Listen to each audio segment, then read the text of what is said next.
Hey gang, welcome back to the Silver River Art Studio for the 2025 edition of my annual Crocheted Snowflake.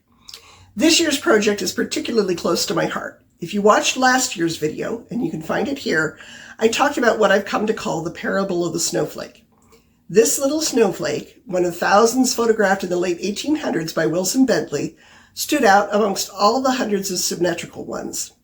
At first I looked at it and I thought, well, that's too bad. One of the points of that snowflake must have gotten damaged as it fell. Then, looking at it again, I realized that the one point that was different was much more intricate, more beautiful, and more interesting than the other points. I think that there's a lesson in that for our lives. Sometimes we go through experiences that we think have damaged us irreparably, and that we may never be the same. And that may be true. But with time and continued growth, we can become even more interesting and even more beautiful than we might ever have been otherwise. So this year's snowflake is sort of two snowflakes, a symmetrical one with all of the points like that damaged point, and another one that reflects the original photo. You may have a friend who's going through a particularly difficult patch, or maybe it's you yourself. This little snowflake and the associated parable may provide a little encouragement at a rough time. Hang it on your tree, hang it from your rearview mirror, hang it above your desk at work, or from the cupboard doors in the kitchen. Put it somewhere that you'll see it regularly, where it can remind you that you will come through this stronger, better, and more beautiful than you ever could otherwise.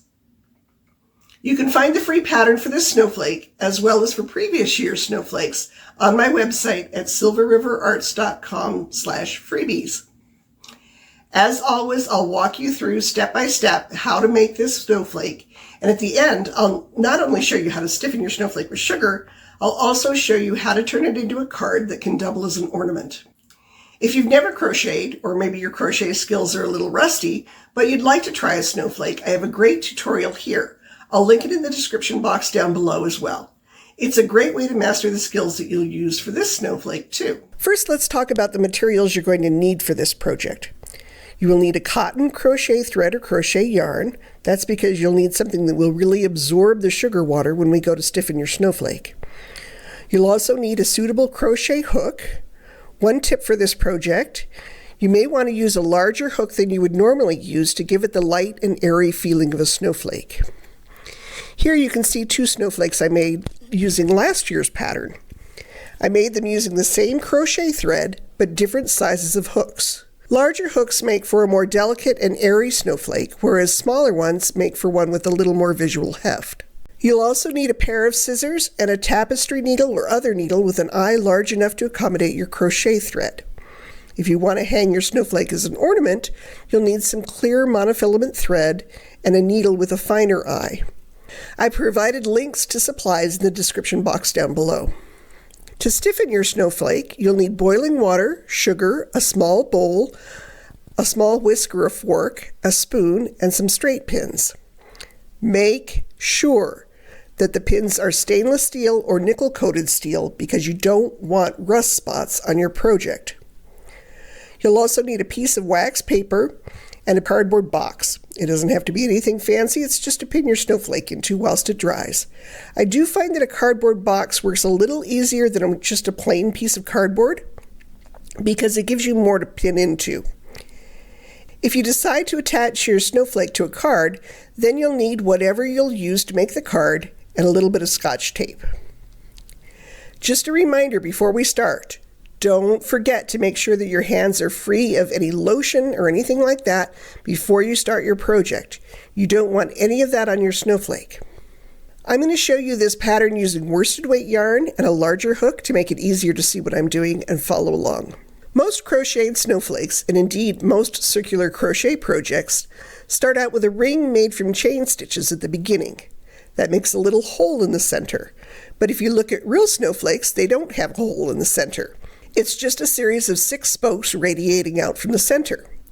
So instead, we are going to start our snowflake using a magic ring.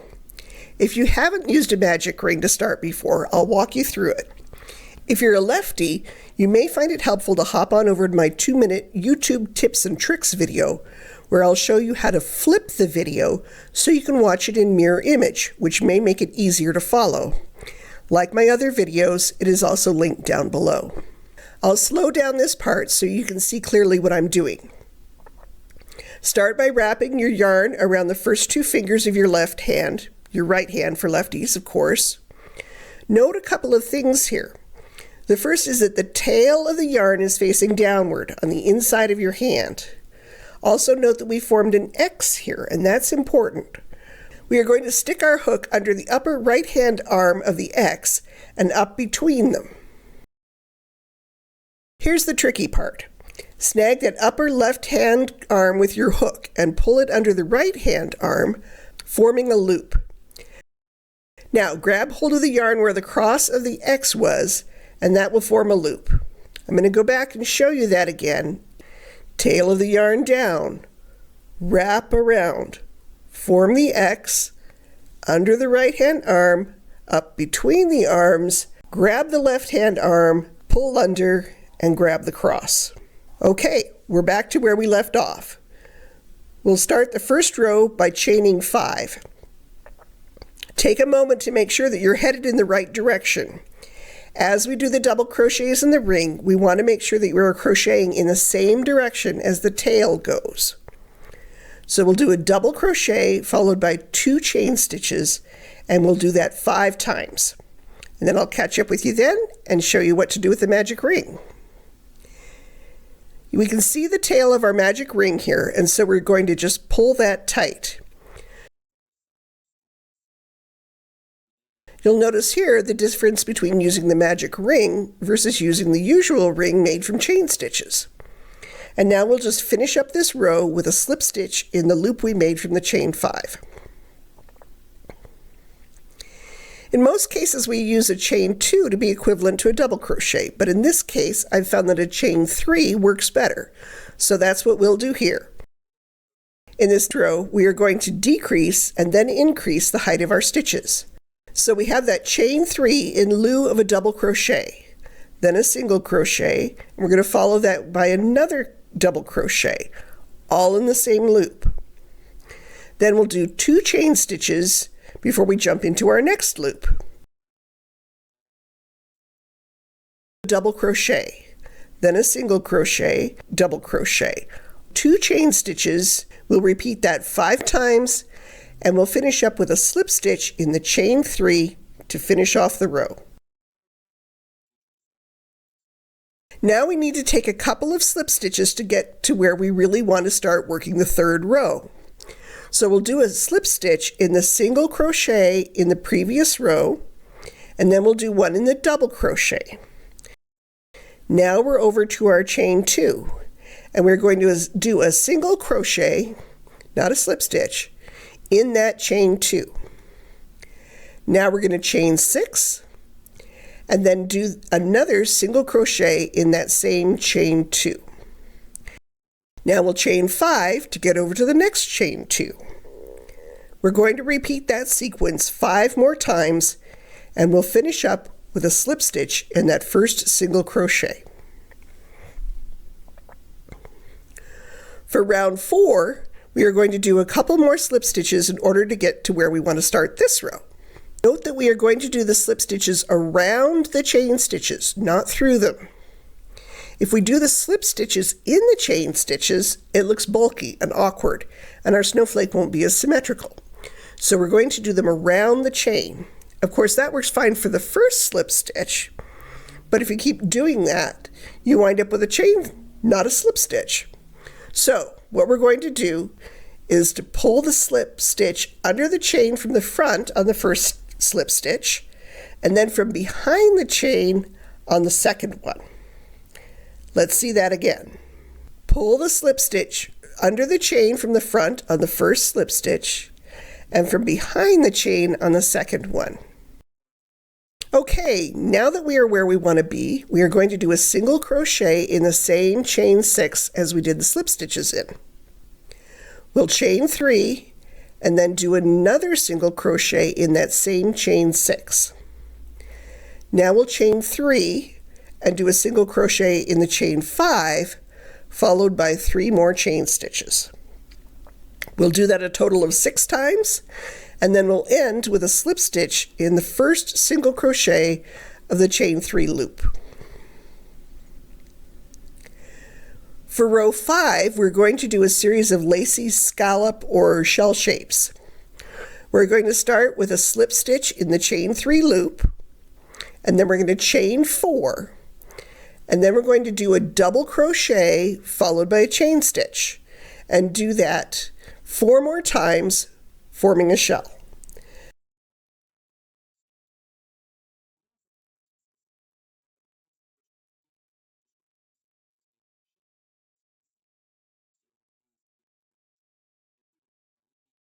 Then we'll chain 2 to get over to our next chain 3 loop.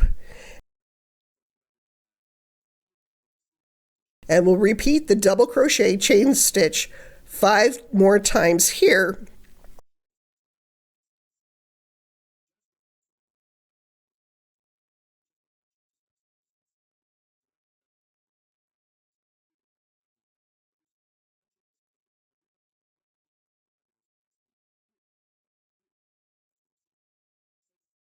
And then we'll chain 2 again. Note that this chain 2 actually winds up being a chain 3 in the end because of the single chain stitch we did after each double crochet. So we wind up with 3 total. We'll repeat that all the way around, and then we'll do a slip stitch in the chain 4. Now we're going to start doing the separate points of the snowflake.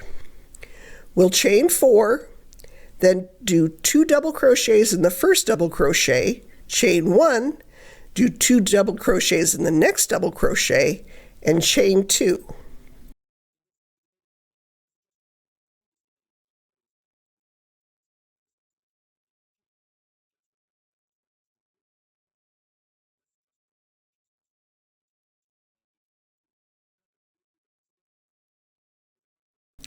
Now we're going to do a second set of 2 double crochets in that same double crochet.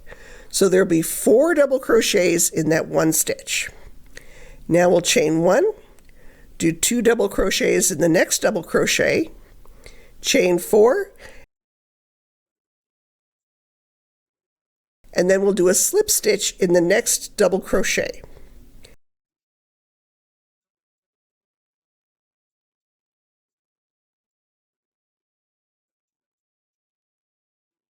Then we'll do 3 slip stitches in the chain 3 in the row below. So we'll do 1 in front of the chain, 1 behind the chain, and the next one in front of the chain. And then a slip stitch in the first double crochet of the next motif, and we'll repeat that 6 times. Now we've completed the parable snowflake as it originally would have looked before the crystal structure was damaged. For row 7, once again, we need to do some slip stitches to get to where we want to start.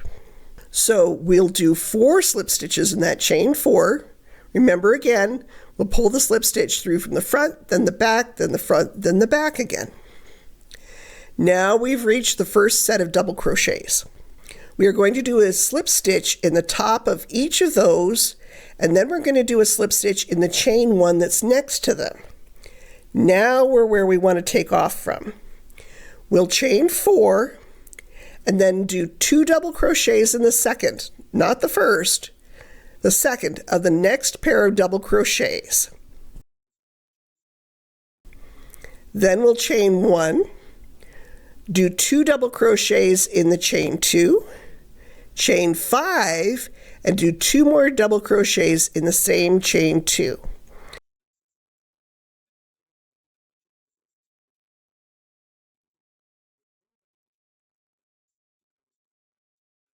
Then we chain 1, and we're going to do 2 double crochets in the first of the next pair of double crochets.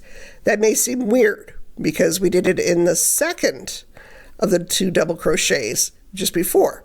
But if you look here, you can see that both times we're doing the double crochets in the one that is closest to the chain 2.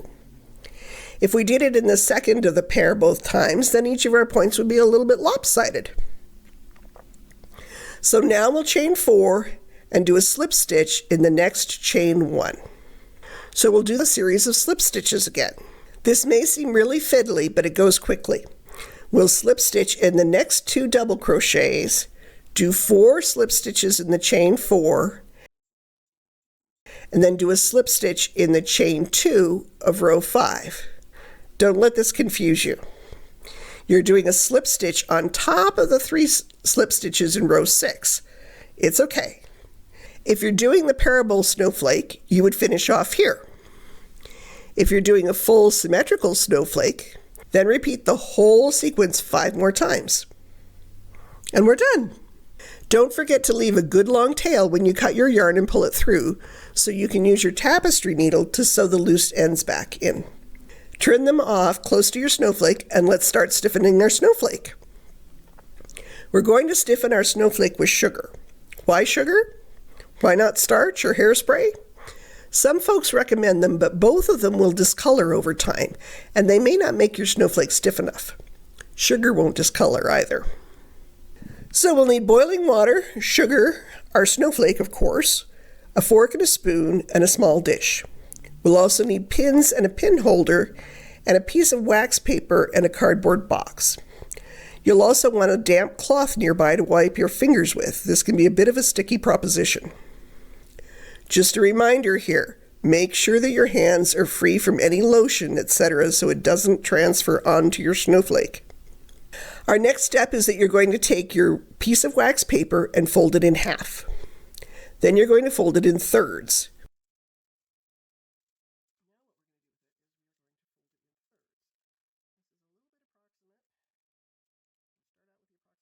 You may need to adjust it a bit. Give it a good crease. That gives you a nice 6-pointed star that will help you lay out your snowflake evenly. Next, we'll put a spoonful of sugar in the bowl. Then we'll pour in some boiling water. You don't want to use a lot of water because you don't want to waste sugar. It should be boiling hot so that the sugar dissolves more quickly and the water takes on as much sugar as it can. Now, take your fork or tiny whisk and stir it all around. It may take a half a minute or so before it is all dissolved. You may find that you need to add more sugar. This is not an exact science, but you do want the water to absorb as much sugar as it can hold. You may see a few undissolved crystals in the bottom. The good news is that once it's dried, if your snowflake doesn't seem stiff enough, you can always redo it with a little more sugar. For that reason, it's a good idea to hang on to your sugar water until your snowflake is dried and you're happy with it. You can always warm up the water again in the microwave and add a bit more sugar. So this is looking pretty good. Most of my sugar has dissolved, but there are still a few crystals in there, which shows that it's fairly saturated with sugar. Now take the snowflake and dip it in the sugar water a couple of times, wringing it out in between. That makes sure that the sugar water gets through all the fibers. Then wring it out again with your fingers.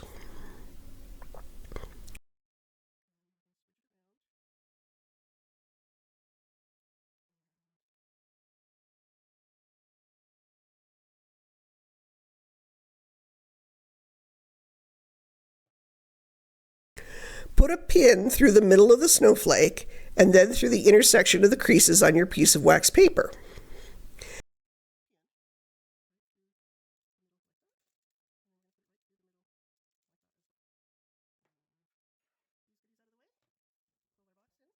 And pin that into your box. Now, stretching out the points of your snowflake, pin them into the 6 creases on your waxed paper, starting with 2 points that are opposite to each other. Notice where I've put the pins, not in the last row, but in the second last row. I'll explain why in a moment. Then pick another opposite pair and pin those, and finally the last 2. Make sure that the points are all roughly the same length. You may have to pull one a little bit more tightly or loosen up another one a bit in order to make them match.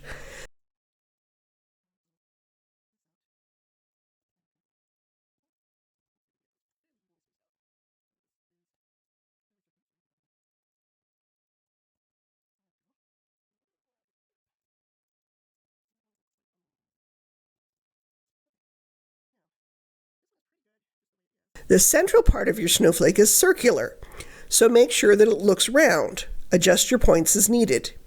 If there are any weird wonky bits, you can put another pin in to keep that in the right place.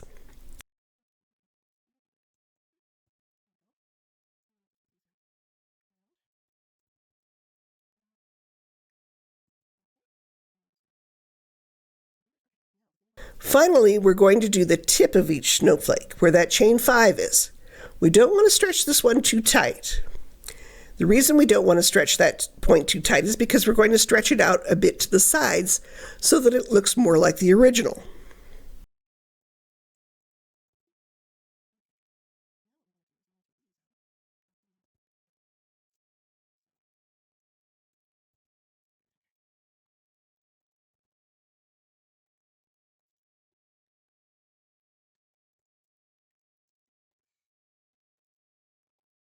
And there's our snowflake.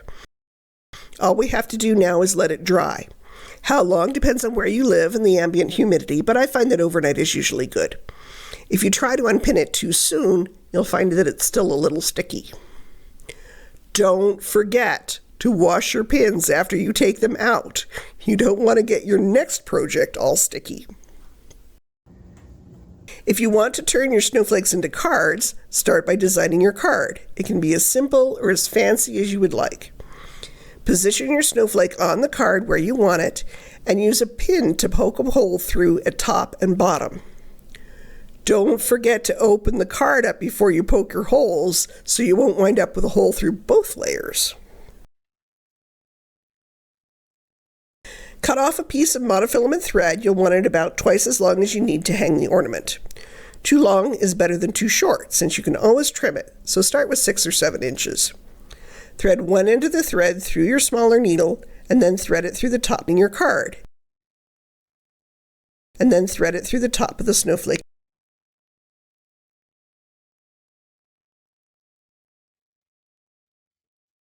And pull them through the top hole in your card. Remove the needle and tie a knot with both ends together. Pull tight. Monofilament likes to work itself loose, so I always tie it twice. Trim the excess, but not too close so it can't work loose. Now do the same thing at the bottom of your snowflake, but use a shorter piece of thread and tie a couple of knots closer to the surface of the card. This one's just to keep the snowflake in place when it's in the envelope. Pull both pieces of thread tight, winding up the excess, and tape it in place inside the card. You may find it easier to tape the top and the bottom each individually.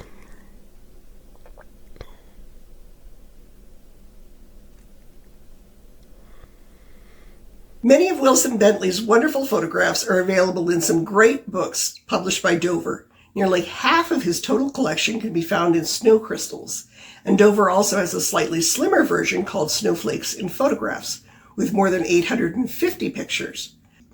These are wonderful inspirations for all kinds of creativity, or just to appreciate for their own unique beauty. That's it, everybody. I hope you enjoyed this tutorial as much as I did. If so, please don't forget to give it a thumbs up and to subscribe so you won't miss out on the great new videos that I have coming up. And don't forget to skip on over to my blog at silverriverarts.com to see what else I've been up to. Catch you next time.